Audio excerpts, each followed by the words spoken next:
आप सब जानते हैं कि मुझे एक झूठे केस में फंसाया गया, मुझे जेल भेज दिया गया, एक चुनी हुई सरकार को गलत तरीके से गिरा दिया गया, हमें कई महीने जेल में रखा, पर आखिरकार सच की जीत हुई।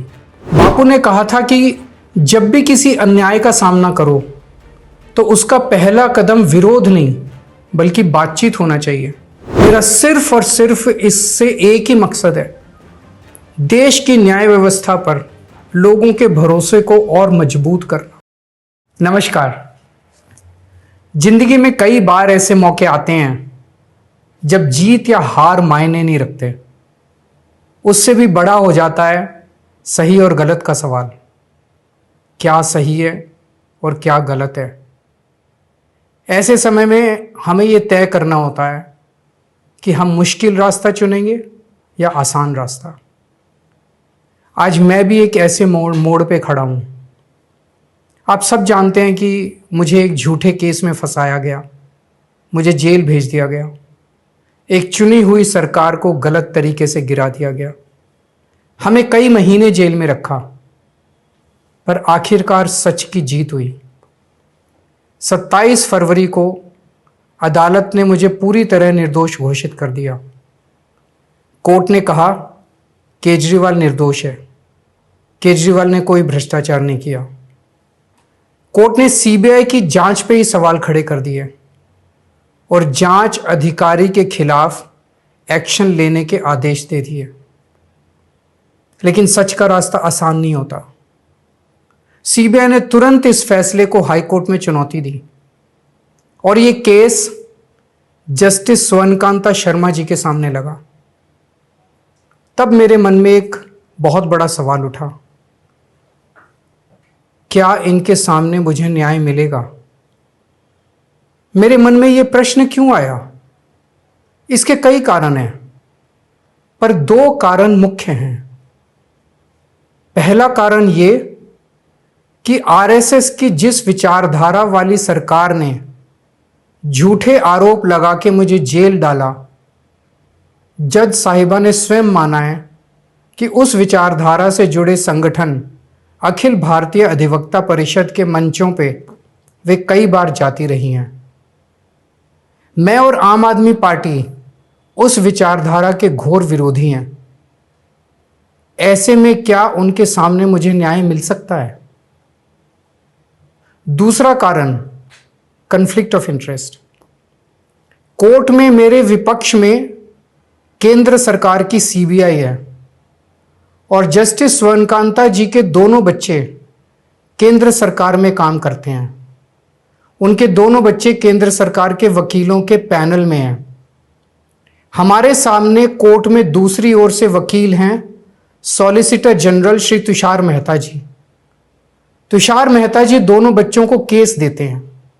उन्हें कितने केस मिलेंगे, कौन से केस मिलेंगे, ये तुषार मेहता जी तय करते हैं। भारत सरकार के पैनल में लगभग 700 के करीब वकील हैं, लेकिन जस्टिस स्वर्णकांता जी के बेटे सबसे ज्यादा केस पाने वाले वकीलों में से एक हैं। उनके बेटे को 2023 से 2025 के बीच लगभग 5,904 केस डॉकेट मिले। इससे उनके बेटे को करोड़ों रुपए की फीस मिली। आज की तारीख में उन बच्चों का भविष्य और कमाई दोनों काफी हद तक तुषार मेहता जी पर निर्भर है। तो किसी के भी मन में यह चिंता स्वाभाविक है कि अगर जज साहिबा के बच्चों की कमाई और उनका भविष्य सामने खड़ा वकील तय कर रहा है, तो क्या जज साहिबा उस वकील के खिलाफ फैसला कर पाएंगी? मैं ये स्पष्ट करना चाहता हूं कि मुझे जुडिशरी पे पूरा भरोसा है। मैं जुडिशरी का बहुत सम्मान करता हूं। जब मेरे खिलाफ गलत साजिश हुई तो हमारे देश की जुडिशरी ने ही मुझे न्याय दिया था। जब मुझे झूठे केस में गिरफ्तार किया गया तो इसी जुडिशरी ने मुझे बेल दी थी। इसी जुडिशरी ने मुझे उसी झूठे केस में दोष मुक्त करार किया है। पिछले 75 वर्षों में जब जब देश पे आंच आई, हमारे देश की जुडिशरी ने देश को बचाया और नागरिकों के हितों की रक्षा की है। मैं जस्टिस स्वर्णकांता जी का भी बहुत सम्मान करता हूँ।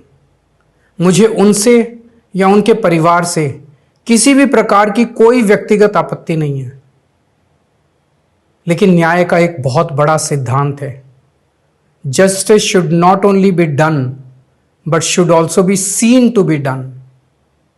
इसलिए मैंने जस्टिस स्वर्णकांता शर्मा जी से पूरे सम्मान के साथ अनुरोध किया कि वो इस कन्फ्लिक्ट ऑफ इंटरेस्ट जैसे कारणों की वजह से इस केस से खुद को अलग कर लें, लेकिन उन्होंने मेरी दलीलें खारिज कर दी और फैसला दिया कि वो स्वयं ही ये केस सुनेंगी।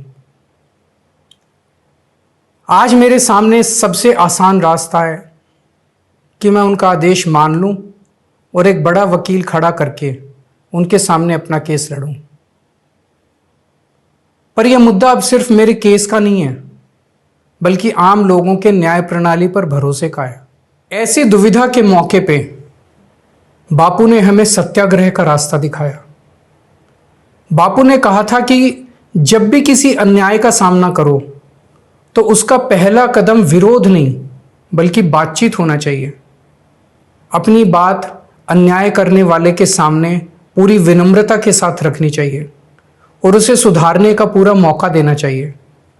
सारी कोशिशों के बाद भी अगर न्याय ना मिले तो अंतरात्मा की आवाज सुनो। यदि अंतरात्मा की आवाज कहती है कि न्याय नहीं हुआ तो शांति और विनम्रता के साथ सत्याग्रह करना चाहिए। फिर उसके जो भी परिणाम हो वो सहर्ष स्वीकार करने चाहिए। पर इस पूरे प्रकरण में अन्याय करने वाले व्यक्ति के प्रति किसी भी प्रकार की नफरत या गुस्सा नहीं होना चाहिए। मैंने भी बातचीत से शुरुआत की, पूरी निष्ठा और विनम्रता के साथ जस्टिस स्वर्णकांता जी के सामने अपनी बात रखी, उन्हें इस केस से अलग होने के लिए याचना की। मैंने आग्रह किया कि मेरा केस हाईकोर्ट के किसी भी अन्य जज द्वारा सुन लिया जाए, लेकिन उन्होंने मेरी प्रार्थना अस्वीकार कर दी। उन्होंने फैसला दिया कि वे अपने आप को इस मामले से अलग नहीं करेंगी और ये केस वो स्वयं ही सुनेंगी। उनके दिए गए इस फैसले से मैं पूरी विनम्रता पूर्वक असहमत हूं। इस पूरे घटनाक्रम के बाद मेरी आशंका और गहरी हो गई है कि क्या उनके सामने मुझे न्याय मिलेगा। बापू के दिखाए रास्ते पर चलते हुए सत्याग्रह की भावना से अब मैंने फैसला किया है कि मैं इस केस में जस्टिस स्वर्णकांता जी के कोर्ट में ना तो स्वयं पेश होऊंगा और ना ही मेरी तरफ से कोई वकील पैरवी करेगा। जस्टिस स्वर्णकांता जी जो भी फैसला सुनाएंगे उस पर समय आने पर मेरे जो भी कानूनी अधिकार हैं, जैसे सुप्रीम कोर्ट में चुनौती देना आदि, वो सभी कदम लेने के लिए मैं स्वतंत्र हूं। ये बात आज मैंने एक पत्र लिखकर जस्टिस स्वर्णकांता जी को भी सूचित कर दिया है। मेरा जस्टिस स्वर्णकांता जी से किसी प्रकार का व्यक्तिगत विरोध नहीं है।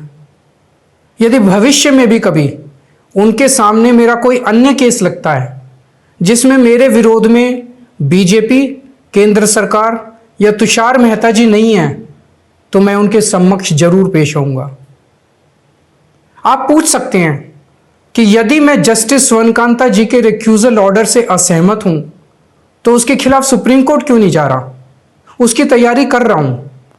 यह पूरा मामला बहुत नाजुक और संवेदनशील है।